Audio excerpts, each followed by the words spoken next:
যে শেখ হাসিনা তার যুবলীগ ছাত্রলীগকে নানা প্রলোভন দিয়েছেন, আশ্বাস দিয়েছেন, তোমরা নামো, তোমরা প্রতিহত করো।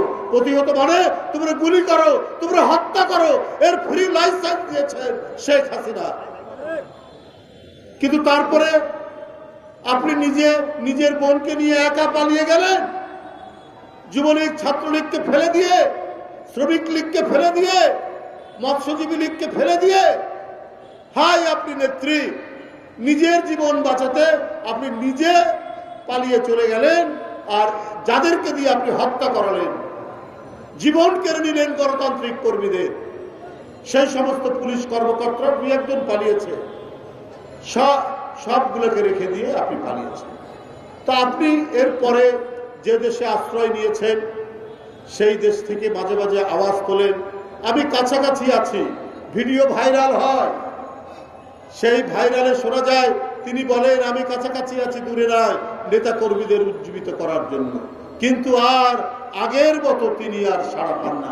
দুই একটা দুর্বৃত্ত তো আছেই, এই দুর্বৃত্তদেরকে তিনি আশকারা দেন, তুমি মারো, প্রতিহত করো, হত্যা করো।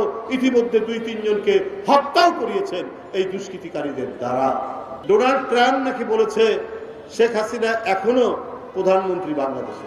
এই মিথ্যাচার দিয়ে তিনি যেমন 15 বছর মানুষ খুন, গুম, গুপ্ত হত্যা, ক্রাস ফায়ারে হত্যা মেরেছেন, আর জনগণের সামনে এসে নিজে কান্নাকাটি করেছেন।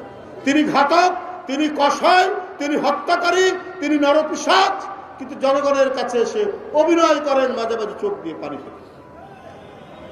ডোনাল্ড ট্রাম্প এই কথা বলেছেন কিনা এই জন্য একটা আন্তর্জাতিক গণমাধ্যম AFP এটার উপর গবেষণা করেছে না, এই কথা বলেন। মার্কিন যুক্তরাষ্ট্রের তো বাংলাদেশে আছে, এমবেসি আছে, তারাও তো কেউ বলেনি। কিন্তু এই ডাহা মিথ্যা কথাগুলো তিনি একের পর এক বলে যাচ্ছেন, একের পর এক মিথ্যা কথা বলে তিনি কাজ করতে চাচ্ছেন। কিন্তু উনি কোন মুখ নিয়ে এই দেশে আসবেন?